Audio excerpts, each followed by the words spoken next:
Question जो है 16 है, जो हम 2025 जेसी बोर्ड को लेकर के जो टारगेट है हम लोग को पूरा कर देना है। हम लोग 1 से लेकर 15 तक, 1 से 15 तक क्वेश्चन आप लोग को बता दिया गया है, जो उस टाइप के आधारित आता है। आज का क्वेश्चन है 16वां एसीएफ निकालना रहेगा, लेकिन कौन सा विधि से? एल्गोरिथम विधि से, जिसको कर्ण विधि बोलते हैं। आप लोग पहले एसीएफ बनाए हैं, यानी महत्तम आप लोग सीखे हैं, तो उसको कैसे बनाते थे सेम वही करना है, लेकिन कर्ण विधि में क्या होता है उसके बारे में मैं बता रहा हूं। जैसे 40, 52, 12, 576 है, इसमें जो है सबसे छोटा से बड़ा में भाग दिया जाता है। जैसे 40 से 52 से 12,576 में आपको लगाना है महत्तम। कैसे लगेगा? 40, 52 यानी 4 या 12, 3 है, 3 बारक में जाएगा ये। 3 दूना के 6, 3 पचे 15 और 3 चौका 12। 6 में 6 गया 0, 7 में से 5 गया 2, या 5 में से 1 गया 4, 420 आया। 420 से 40, 52 में देंगे 9 बार जाएगा, 4 9 36, 9 बार जाएगा। 4 9 0 0, 9 दूना 18, 9 चौका 36 और 1 37। 2 में से 0 गया 2, 15 में से 8 गया 7, यहाँ 9 बचा, 9 में से 7 गया 2। और 272 से 420 में देंगे हम 272, एक हम 272, 10 में से 2 गया 11 में से 7 गया 4, 3 में से 2 गया 1, 148 से 272 में देंगे 148 से कम 148, 12 में से 8 गया 4, यहाँ 6 बचा, 6 में से 4 गया 2, यहाँ 2 में से 1 गया 1। 124 से 148 में देंगे 124 से कम 124, 8 में से 4 गया 4 और 4 में से 2 गया 2। 124, 24 पचे 120, ये 4 बचा, 4 से 24, 4 छका 24। इस प्रकार से हम लोग बनाते थे एसीएफ, हमारा 4 आता था। अब इसी को एसीएफ 4 कैसे आएगा? कलन विधि से। इसको पहला चरण में लिख लेंगे। पहला चरण में, चरण पहला में लिखेंगे क्या? देखेंगे 12,576 है, 12,576। अब इसको क्या है? बराबर लिख लेना है। कितना से कितना? 40 52, 40 52 गुना 3 और जोड़ 420, 420। आपको 420 हो गया। इतना से इतना गुना करेंगे, जोड़ेंगे इतना, इतना आएगा।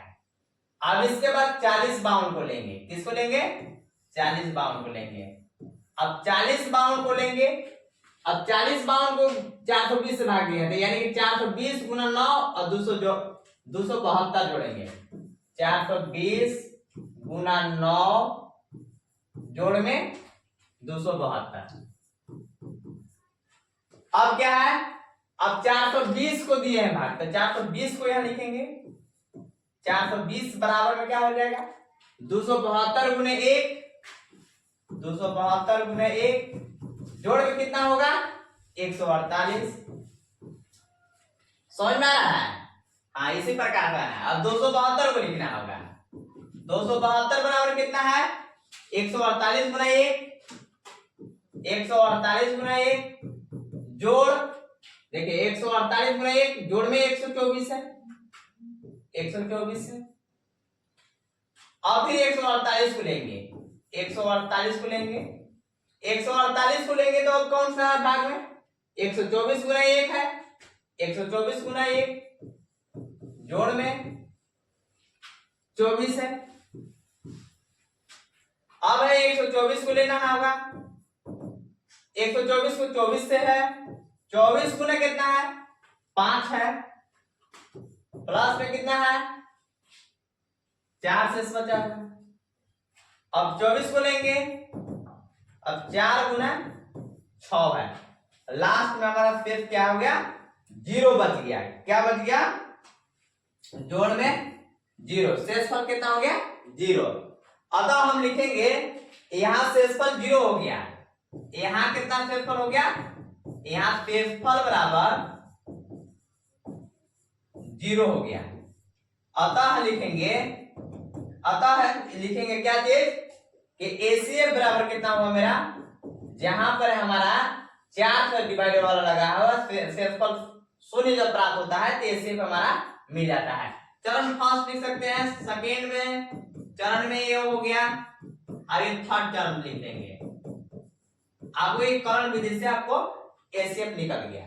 इस प्रकार से निकलना है आपको, पहले इस प्रकार से लिख लेना है, लिखने के बाद यही वाला हमको जिस प्रकार से शेषफल जो है जोड़ करके भाग को चेक करते हैं उसी प्रकार से नियम पर बैठा देना है, और आपको एसीएफ लास्ट में आपको मिल जाएगा। धन्यवाद, थैंक यू। अब अगला क्वेश्चन है आपको, इसी का क्वेश्चन रहेगा 16 के अथवा रहेगा। 16 के अथवा में क्या करने के लिए बोलेगा कि सिद्ध करे कि √5 एक अपरिमेय संख्या है कि नहीं है। आपको अपरिमेय संख्या के बारे में पूछेगा, तो आपको किस प्रकार से बनाना है, मान लेंगे पहले हम क्या करेंगे, मान लेंगे, माना √5 एक, कुछ देर के लिए मान लेना है कि √5 एक परिमेय संख्या है। क्या है, √5 एक परिमेय संख्या है।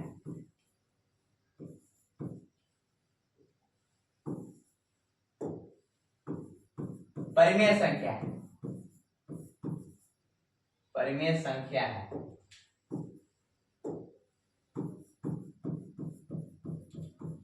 परिमेय संख्या है, तो √5 एक परिमेय संख्या है मान लिए, तो √5 बराबर क्या होगा ले सकते हैं, अतः हम लिख सकते हैं कि √5 बराबर में, जैसे कि अंश बटा हर को परिमेय संख्या बोलते हैं, यानी कि अंश बटा हर यानी p/q के रूप में भी लिख सकते हैं, a बटा b लिख सकते हैं, कुछ भी लिख सकते हैं, यानी कि a बटा b लिख सकते हैं। तो अंश हो गया, ये हर हो गया, तो हम मान सकते हैं कि एक परिमेय संख्या है।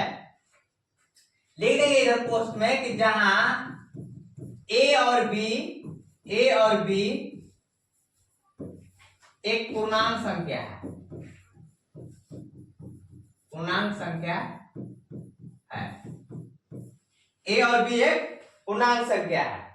अब क्या करेंगे, दोनों तरफ वर्ग करने पर लिखेंगे, एल जैसा है, ERH जैसा है, बायां पक्ष है दायां पक्ष है, लिखेंगे दोनों तरफ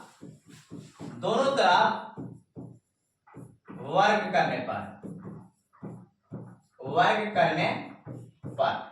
तो √5 है, √5 का वर्ग होगा बराबर में a बटा b का वर्ग। √5 का वर्ग करेंगे तो √5 का वर्ग यानी कि √25 हो जाएगा, बराबर में a का स्क्वायर बटा में b का स्क्वायर। √25 का मान कितना आएगा, 5 आएगा, a स्क्वायर बटा में b स्क्वायर हो गया, a स्क्वायर बराबर में, अब 5b मल्टीप्लाई कर देंगे, 5b स्क्वायर बराबर में a स्क्वायर।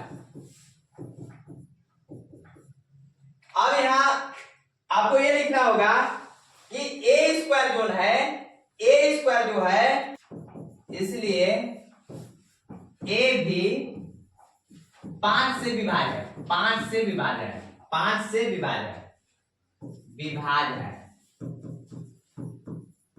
5 से विभाज्य है, अर्थात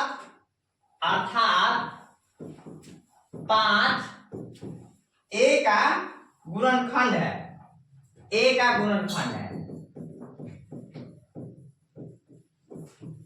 a का गुणनखंड है। देखिए यहां लिखा हुआ है कि यह दर्शाता है कि a स्क्वायर 5 से विभाज्य है, a स्क्वायर 5 से विभाज्य है, यानी a स्क्वायर अगर गुना में है तो इसको बाटा में ले सकते हैं, तो a स्क्वायर 5 से विभाज्य है, इसको लिख सकते हैं ऐसे